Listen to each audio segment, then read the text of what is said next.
ഫാത്തിമ താലിയക്ക് എതിരെ ഇപ്പോൾ അവർ പുറത്തിറക്കിയിട്ടുള്ള ആ ഒരു വീഡിയോ അതുണ്ടാക്കാവുന്ന പ്രത്യാഘാതം വളരെ വലുതാണ്.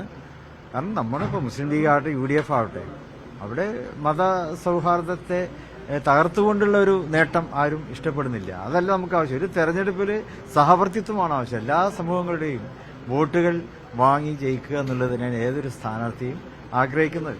അതുതന്നെയാണ് ഇപ്പോൾ അവിടെ UDFന്റെ സ്ഥാനാർത്ഥികളും ചെയ്യുന്നത്. എല്ലായിടത്തും, അവിടെ മാത്രമല്ല. ഒരിക്കലും മതം പറഞ്ഞ് വോട്ട് വാങ്ങുന്ന ഒരു ചരിത്രമോ പാരമ്പര്യമോ UDFനെ സംബന്ധിച്ചിടത്തോളം ഇല്ല. അത് മനസ്സിലാക്കാതെ ഇത്തരത്തിലുള്ള അനാവശ്യമായിട്ടുള്ള പ്രചാരണങ്ങൾ അത് പ്രത്യാഘാതങ്ങൾ ഉണ്ടാക്കും. അതുപോലെ തന്നെ അദ്ദേഹം ഇപ്പോൾ മലപ്പുറത്ത് വന്നാലും ഇവിടെ വരാറുണ്ട്.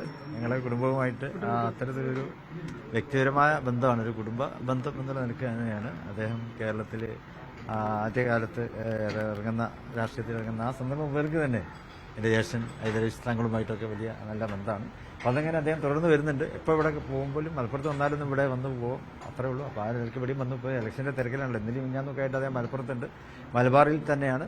ഇപ്പോൾ ഇന്നും ഇവിടെ തന്നെയാണുള്ളത്. ഞങ്ങളെല്ലാവരും MK വേദികളിലും കാണാറുണ്ട്. ഏതായാലും UDFന്റെ ട്രെൻഡിനെ കുറിച്ചാണ് അദ്ദേഹം പറഞ്ഞത്. ഞങ്ങൾ പറഞ്ഞുകൊണ്ടിരുന്നത് അതാണ്, ഒരു നല്ല ട്രെൻഡ് കേരളത്തിൽ മുഴുവനും അലടിക്കുന്നുണ്ട് എന്നുള്ളതിനൊക്കെ ഞങ്ങൾക്ക് വലിയ ആത്മവിശ്വാസം പകരുന്നുണ്ട്. 9-ാം തീയതിയിൽ ഇലക്ഷനിൽ അതൊക്കെ പ്രതിഫലിക്കും. കേരളീയ സമൂഹം ടീം UDFന്റെ ഒപ്പമാണ് എന്നുള്ളത് തന്നെയാണ് അദ്ദേഹം പറഞ്ഞത്. മറ്റൊരു കാര്യം, നമ്മുടെ ഈ കാഫി സ്ക്രീൻഷോട്ടുമായി ബന്ധപ്പെട്ട് ആ കേസ് ഇപ്പം പോലീസ് അവസാനിപ്പിച്ചിരിക്കുകയാണ്. അതായത് അതിന് തെളിവുകൾ കിട്ടിയില്ലെന്ന് പറഞ്ഞ് അവസാനിപ്പിച്ചിരിക്കുകയാണ്. പേരാമ്പ്രയിൽ സമാനമായ രീതിയിൽ ഒരു അനൗൺസ്മെന്റ് ഒക്കെ പുറത്തു വന്ന ഈ ഒരു ഘട്ടത്തിലാണ് അന്നത്തെ ഏറ്റവും വലിയ വിവാദമായിരുന്ന സ്ക്രീൻഷോട്ട് വിവാദം അത് അവസാനിപ്പിക്കാൻ പോലീസ് ശ്രമിക്കുന്നത്. DYP നേതാക്കളുടെ ഫോണിന്റെ പരിശോധനാ ഫലം വന്നില്ല എന്നാണ് പോലീസ് പറയുന്നത്. അതായത് ഇപ്പോൾ പഴയതവിടെക്കട്ടെ, ഇപ്പോൾ പുതിയത് അതും ഏറെ അപകടകരമായ ഒന്നാണ്. അവിടെ ഫാത്തിമ താലിയക്ക് എതിരെ ഇപ്പോൾ അവർ പുറത്തിറക്കിയിട്ടുള്ള ആ ഒരു വീഡിയോ അതുണ്ടാക്കാവുന്ന പ്രത്യാഘാതം വളരെ വലുതാണ്. കാരണം നമ്മളിപ്പോൾ മുസ്ലിം ലീഗ് ആവട്ടെ UDF ആവട്ടെ അവിടെ മതസൗഹാർദ്ദത്തെ തകർത്തുകൊണ്ടുള്ള ഒരു നേട്ടം ആരും ഇഷ്ടപ്പെടുന്നില്ല. അതല്ല നമുക്ക് ആവശ്യം. ഒരു തെരഞ്ഞെടുപ്പിൽ സഹവർത്തിത്വമാണ് ആവശ്യം. എല്ലാ സമൂഹങ്ങളുടെയും വോട്ടുകൾ വാങ്ങി ജയിക്കുക എന്നുള്ളത് തന്നെയാണ് ഏതൊരു സ്ഥാനാർത്ഥിയും ആഗ്രഹിക്കുന്നത്. അതുതന്നെയാണ് ഇപ്പോൾ അവിടെ UDFന്റെ സ്ഥാനാർത്ഥികളും ചെയ്യുന്നത്. എല്ലായിടത്തും, അവിടെ മാത്രമല്ല. ഒരിക്കലും മതം പറഞ്ഞ് വോട്ട് വാങ്ങുന്ന ഒരു ചരിത്രമോ പാരമ്പര്യമോ UDFനെ സംബന്ധിച്ചിടത്തോളം ഇല്ല.